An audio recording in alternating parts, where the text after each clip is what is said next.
Coming up on this episode of Photography Online, we go in search of the best view of Britain's highest mountain, we set a brand new subject project, and we edit 3 photos from start to finish in just a few simple steps.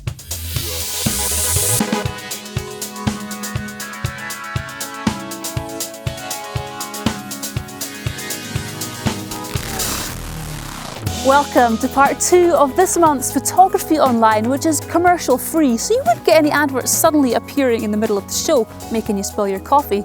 In addition to everything that you just saw coming up, we'll also be showing you how to capture the peak of the Seabird season. That's all coming up in the next 40 minutes of action-packed photography goodness, but let's get things going in style. A couple of months ago, we featured our newest member of the team, Ben, who feels most at home up in the mountains. Last time, he told us all about the equipment that he carries when working at altitude, and many of you asked for more of the same thing, so consider it done.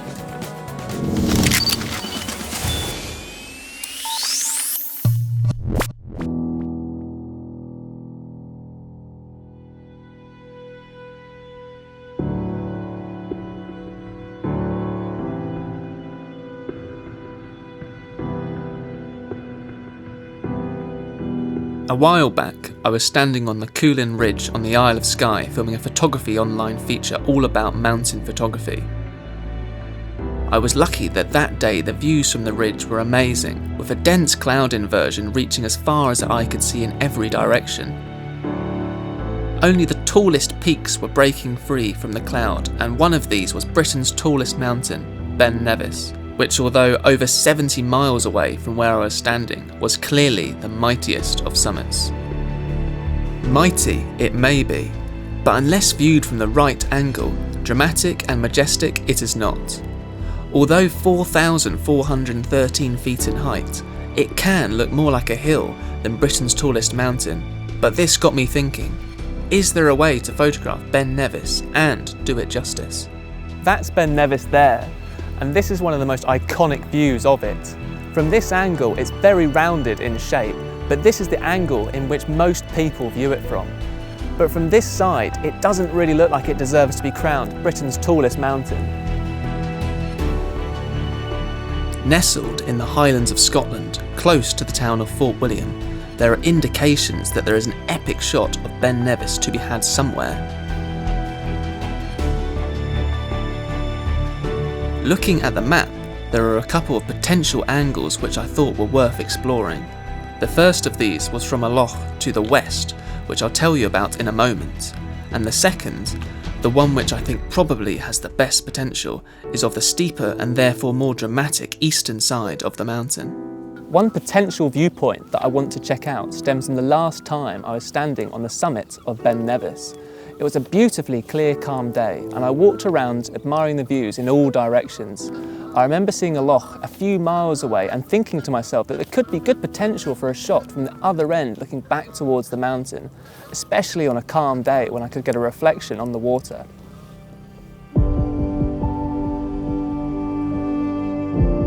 According to the map, there is a significant hill between the loch and Ben Nevis which looks like it might get in the way. But maps only give you an idea. The only way to know for sure is to go there and see with your own eyes. Luckily, there was a road going most of the way, so I only had to walk a short distance round part of the loch to get exactly where I wanted. So I've now made my way round to the other end of the loch that I saw from the summit of Ben Nevis. Now this vantage point has great potential, with the island in the middle of the loch, being able to see water on both sides of it and the reeds in the foreground. Now I'm sure in the right conditions that would make a fantastic shot, with possibly some mist rising off the loch and some light hitting the background. However, this isn't really what I'm looking for today. Looking at Ben Nevis from this side, the summit is far too flat and isn't really portraying it as Britain's tallest mountain. Because of this, I'm going to discount any views from this side of the mountain, in the hopes that I make my way around to the other side, I'm going to find a viewpoint that's a little bit more dramatic. Being the highest point in the UK, Ben Nevis naturally attracts a high volume of visitors each year. 99% of people who head to the summit will do so on the tourist route, which is simply a long uphill path which winds its way invitingly up the mountain. before zigzagging steeply up to the summit. Now you might be thinking, why don't I just climb up the mountain? Well, in order to photograph it, I need to be some distance away, and I know I probably want to be looking up at the summit rather than across at it from an adjacent peak. But today it is all about gathering information and learning lessons before I start planning the shot in detail. Having studied the surrounding terrain, I know that the most likely location for an epic mountain shot is probably going to be from the northeastern side. But the problem is that this area is quite remote, with no roads going to the area, so a serious investment of time is required to access it on foot. Luckily, it's not long before I get my first views, and things are already looking promising.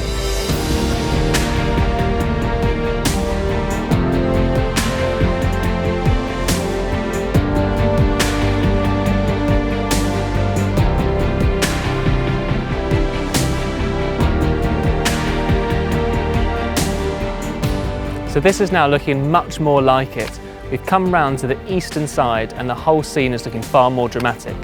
Unfortunately, I've still got quite a long way to go. With a feeling that I'm in the right area, I now know that I'm no longer wasting my time exploring locations which may not be any good. So spending a couple of hours walking up a mountain trail becomes far more enjoyable once you know it's going to be effort well rewarded. And besides, who would complain about a leisurely stroll up a mountain with views like this?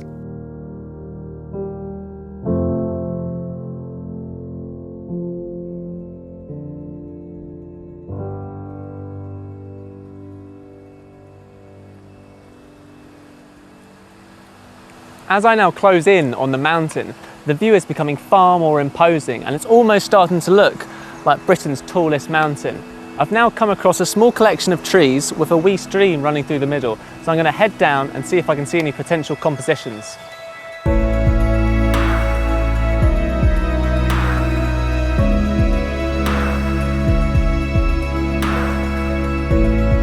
There is loads of potential from here, but not in these conditions.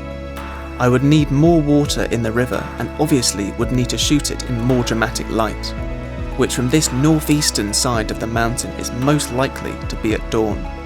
But this is what I'm here for, to gather information to help me plan shots for a future visit.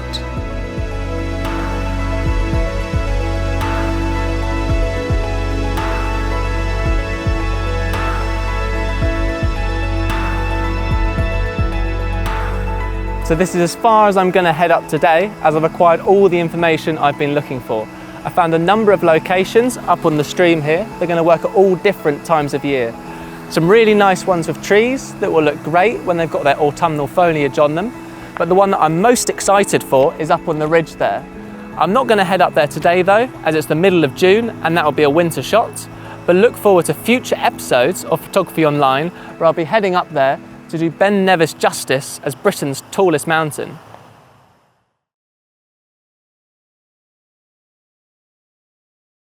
So if you want to see how Ben gets on later in the year when he returns to take the shot, make sure you're subscribed to our channel and that you've enabled the notifications so that you know every time we release new content. Now, if you saw our previous show, then you'll have seen us giving you the chance, well, 250 chances to be precise, of being sent one of these limited edition Photography Online lens cloths made by Spudz. If you'd like one of the 250 free ones that we're giving away, all you need to do is share this show or the last one to your social media page. Then just head to the link below to provide us with your details so we know where to send your cloth to. It is that simple. All right, well, if you're into your wildlife photography, then the summer months are often the best for getting out with your camera. Not only because the weather is more pleasant, but there's usually more subjects to point your lens at. To tell us more, let's join Harry along the rugged sea coast for some tips on what you might find and how to capture their potential.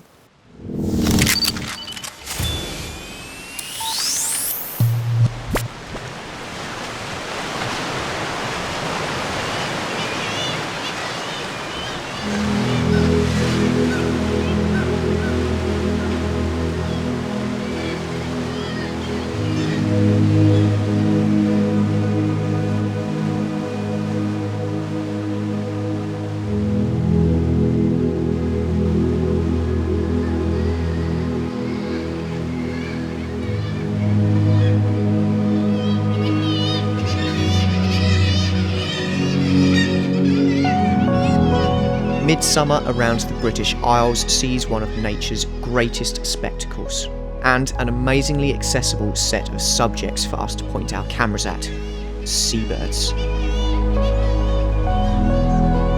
Charismatic species like gannets, puffins and fulmar gather in their thousands. Seabirds can be incredibly confiding, and with a huge range of opportunities for photographs from birds in flight to simple portraits, they offer even novice wildlife photographers ample opportunity to practice key skills. I'm out on some of Skye's dramatic coastline, trying my hand at seabird photography for the day.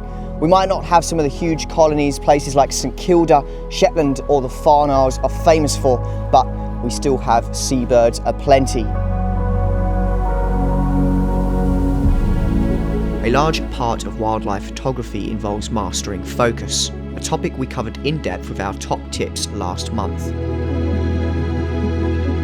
Seabirds are a great subject to practice your focusing technique on, as you normally have a mix of static subjects sitting and fast-moving birds in flight.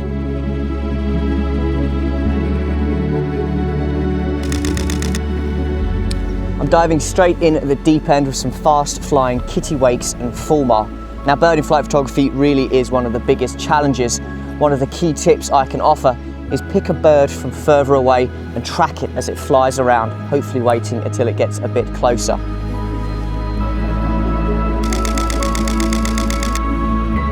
Birds like the fulmar, recognisable with their straight, stiff wings, fly in quite predictable loops around the cliffs, so it pays dividends to watch just one single bird as it flies around. As you watch, you'll notice a pattern to the route it takes, allowing you to start to predict when it will be closest to you on its next flyby. Once you've gotten a grasp of the patterns and behaviour, just start shooting. Depending on your camera, it might take a few attempts to get the focus to lock onto the bird rather than the sky or the water behind. You can make life slightly easier for yourself here by opting for a small grouping of focus points rather than one single point.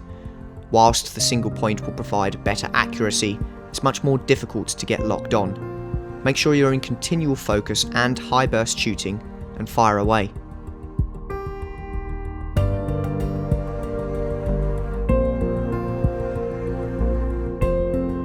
An important consideration often forgotten is light. Now, contrast is key here. You either want your subject being lit by the sun against a dark background, or the background being lit with your subject in shade. Manual mode is often the only way to get the correct exposure, because auto exposure modes will often be tricked by the contrasting plumage many seabirds have. Shooting in manual mode is usually the only way to achieve the correct exposure here, by exposing for the light on your subject.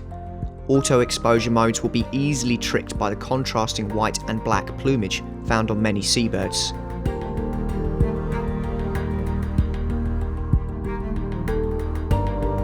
If you are struggling with birds in flight, don't despair.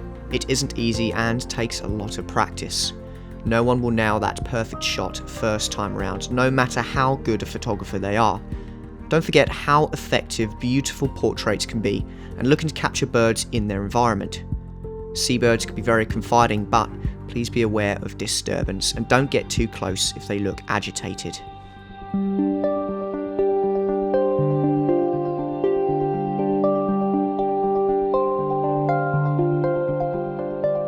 Many bird portraits lack a sense of depth, so be sure to use your surrounding environment.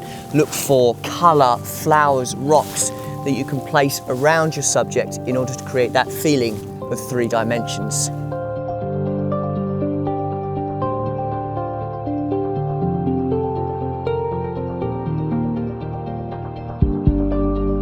Don't be tempted to fall into the trap of always zooming in as far as you can go. Keeping a portrait slightly wider to include the surrounding environment tells a much better story. You also don't need a huge long telephoto for this. A basic kit lens of 70 to 300mm will do the job. At the end of the day, just try everything. Zoom in, zoom out, position the birds on either side of the frame, and you'll cover all your bases.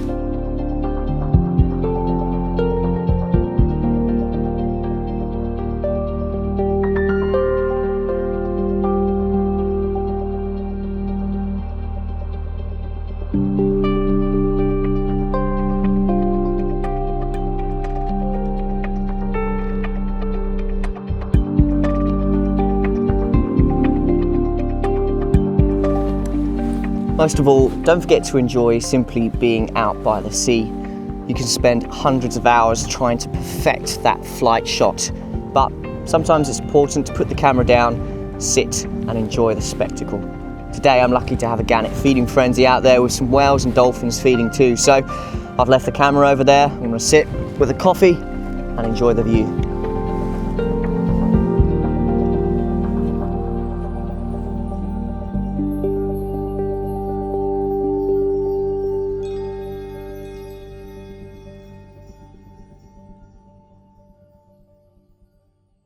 If you haven't already seen part 1 of this month's show, then you'll have missed doing some wild camping with Harry as he attempted to get some perching shots of golden eagles. You'll also have missed being in the darkroom with what many of the greatest photographers regard as the world's best darkroom printer, and you probably wouldn't understand why different sensor sizes seem to affect focal length, because obviously you wouldn't have seen us explain why. So make sure you put that on your watch list once you've finished watching this one.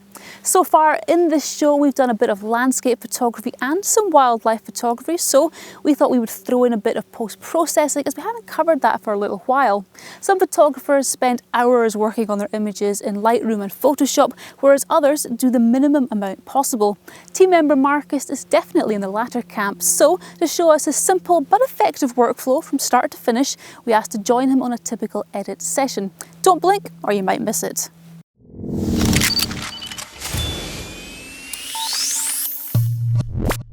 One of the most important stages in the making of a photo is this, the editing stage. However, just because it's an important step, and let's face it, they're all important, it doesn't have to be complicated or time-consuming. Now, I don't particularly enjoy sitting behind the computer editing my images. For me, the enjoyment of photography is being outdoors with my camera, not sat behind a desk.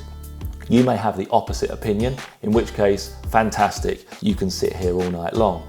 But if, like me, you'd rather be outdoors than sat here behind your computer, then I wanted to show you my workflow when it comes to editing in case any of it is of interest to you.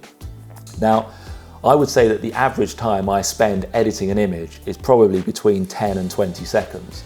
And when I explain this to people, it often raises eyebrows. However, if you've done your job properly when taking the photo, then you only really need 10 or 20 seconds to bring that photo to its full potential. So I've chosen 3 very different images here, and I'm going to edit each one at my normal speed, and then I'll talk you through it a bit slower afterwards. First one here is an out-and-out landscape image of some mountains.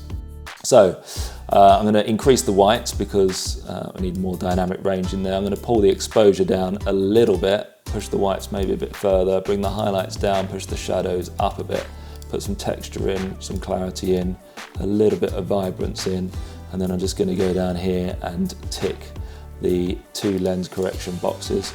And that's it. We're left with an image which doesn't look over-processed, it looks natural, but yet it looks crisp and sharp and exactly how it looked to the eye.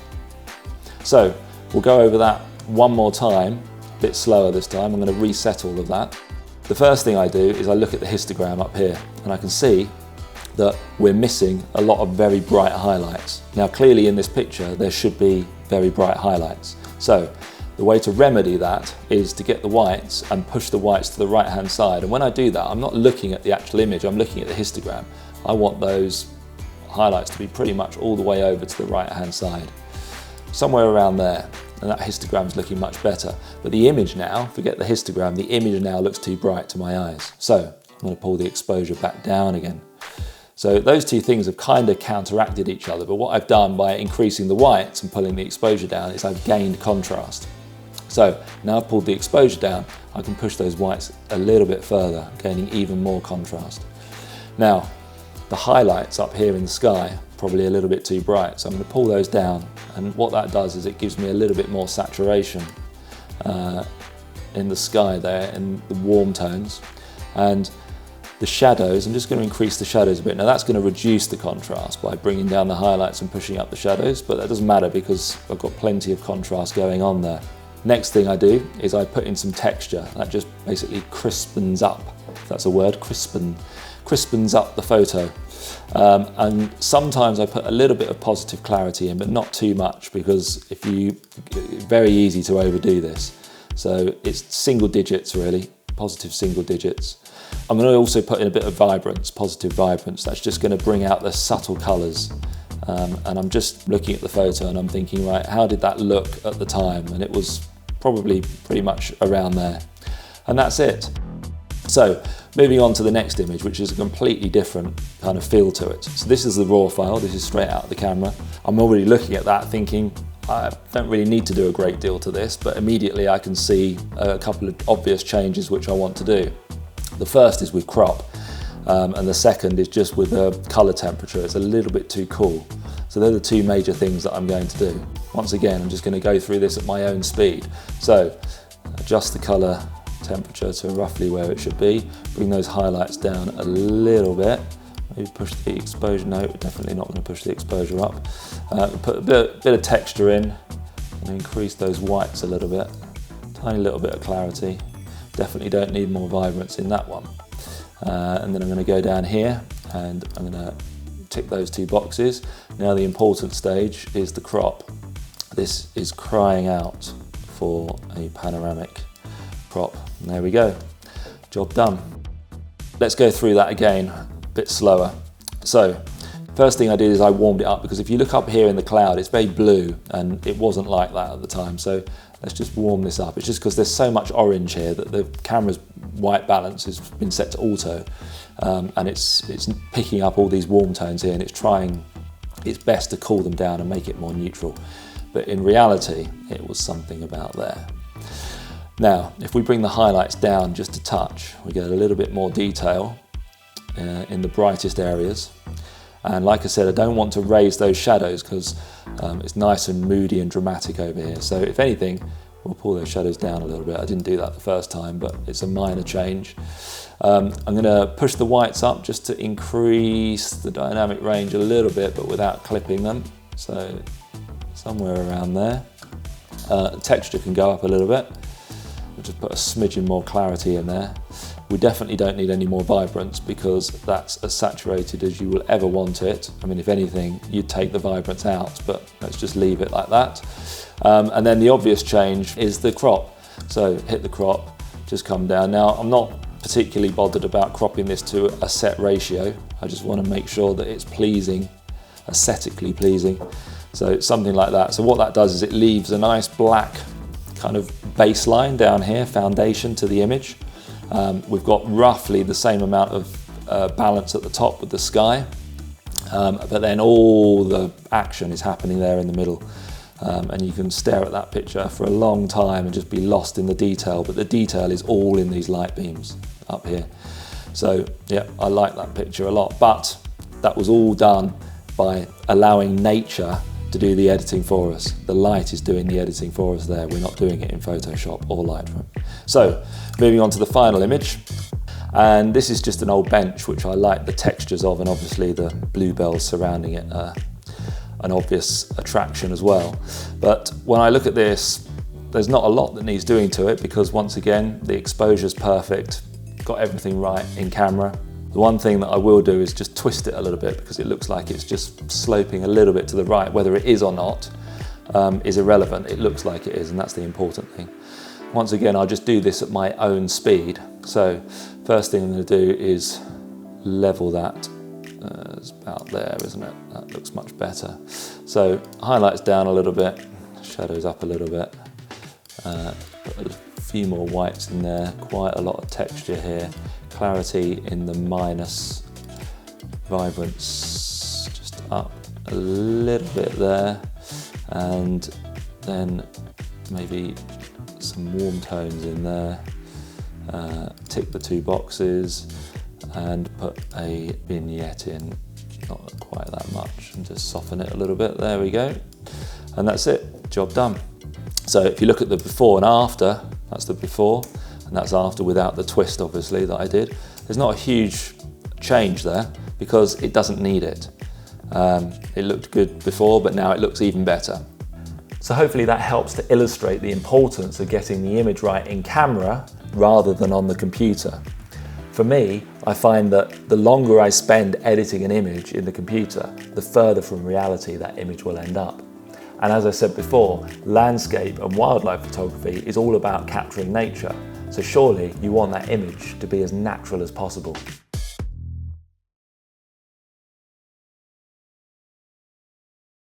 So hopefully that was useful. I know that post-processing is an area where many photographers feel the least confident, but as you can see, it doesn't have to be complicated or drawn out. Less is very often more when it comes to editing your images. Now, in a previous show, I told you all about Scotland's Photo of the Year, a non-profit annual photo competition where all profits go to local charities. I'll be one of the 3 judges viewing all the entries alongside Colin Pryor, one of the most respected Scottish photographers of all time, and Paul Reynolds, the big boss at Sigma UK, who have recently added one of their FP full-frame cameras and lenses to the prize fund. In addition to this, Ford's Photographic have also just been announced as sponsors and have added more fantastic gear to be won, which means that the total prize fund is now well over £5,000 and there's still more prizes to be announced. With all finalists getting cash prizes, there is plenty of chances to win, so get your entries in before the October deadline. As always, there is a link in the description below where you'll find all the details. Now it is time for the subject project, where we give you a subject to shoot, tell you how to go about capturing it, and then invite you to send us your results, which we'll feature some of in a future show. To tell us what we're covering this time and a few tips on how to shoot it, here's Nick.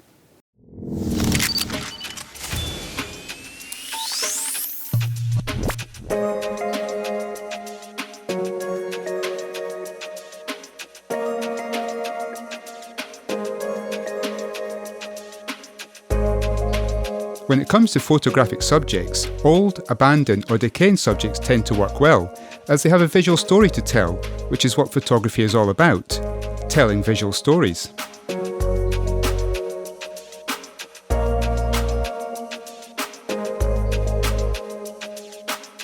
Previously on the subject project, we've covered lone trees and silhouettes, but dereliction is a much broader theme which can be interpreted in many ways and potentially covers almost any subject.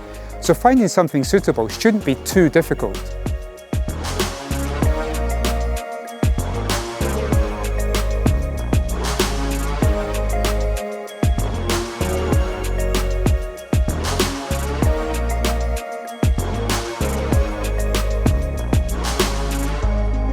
One of the most influential elements to portray dereliction is age, although not all derelict subjects have to be old.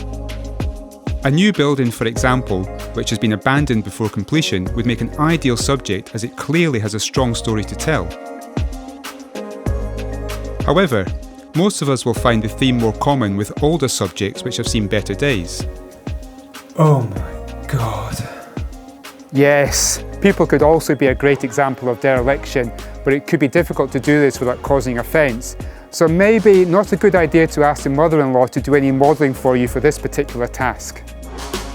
Anything which is seen as being weathered, battered, decayed or eroded has the potential to fit the theme. And let's face it, such subjects often have photographers reaching for the cameras anyway, so you shouldn't need too much incentive here. Whether you live in a city, by the coast or in a rural setting, we all have access to scenes of dereliction accessible to us, all waiting to be captured by our cameras.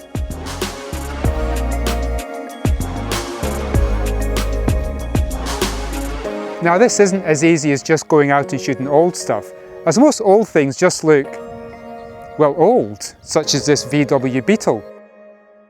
In order to make them work as a photographic subject, they need to be aging with grace, not looking old and grotty.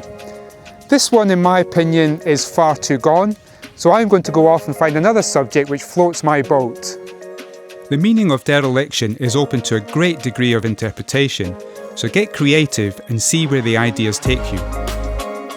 Here, the physical subject has been abandoned by its spiritual owner, with nature doing its best to claim it.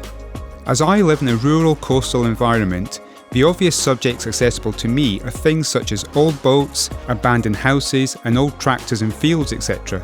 But this will change depending on where in the world you live and what environments you have around you. One aspect you can really play with dereliction photos is storytelling. For a subject to be derelict, it has to have had a past, just like this old girl here. Use such history to add interest to your photos, trying to include other surrounding elements which help to tell a story.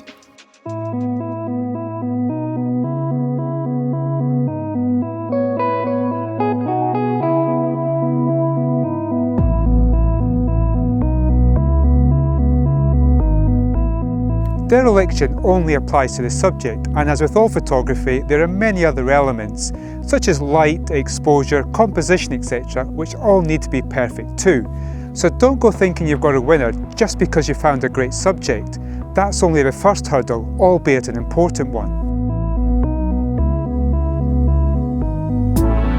Consider what type of light best suits your subject, as this, as always, is one of the most critical elements to any photo.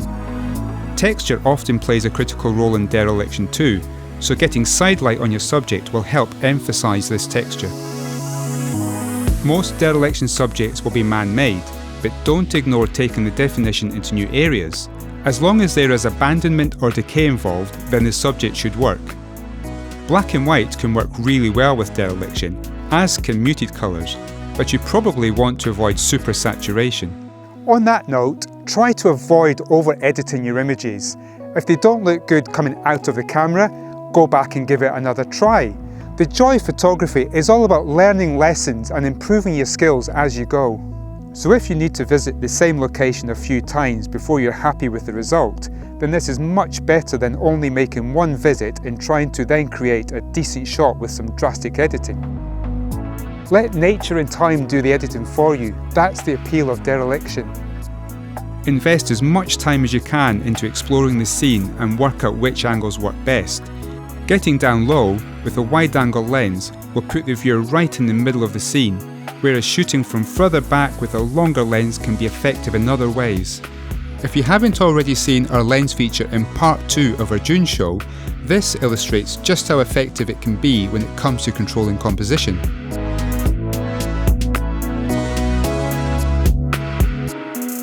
One of the best ways to get inspired to take photos is to have a reason to take them in the first place. The Subject project is all about providing you with a reason to use your camera. So now you know what to shoot and how to shoot it, go out and see how you get on. Send us your best results and we'll show a selection of them on a future show.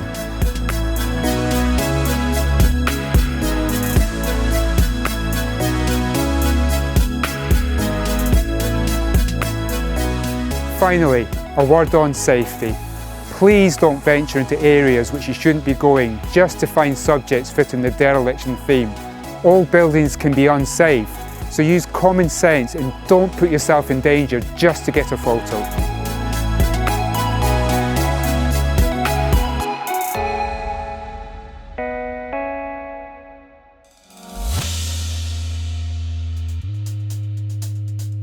Send us your dereliction photos and we'll show the ones which grab our attention the most in a couple of months' time. We'll also be discussing them in some more detail on our monthly webinar show, Mc2 Live. So if you've never joined us for that, I'll leave a link in the description down below. Alright, well, we're almost out of time for another show, but it's not too long before we'll be back with yet another action-packed photography online. In next month's episodes, we'll be looking at a few new types of filters to the market. We'll be showing you how to use a tripod, seriously, and we'll be going on location for a commercial shoot, which is the dream job for any landscape photographer. Thank you so much for watching. Please do give us a thumbs up if you appreciate the effort that we go to bring you photography online twice a month, and please help to spread the word to your friends. Don't switch off just yet though, as there are still 11 seconds to go and you'll miss the part where I always manage to skillfully talk right up to the end of the music by saying, until next time, take good care, but most of all, take good photos.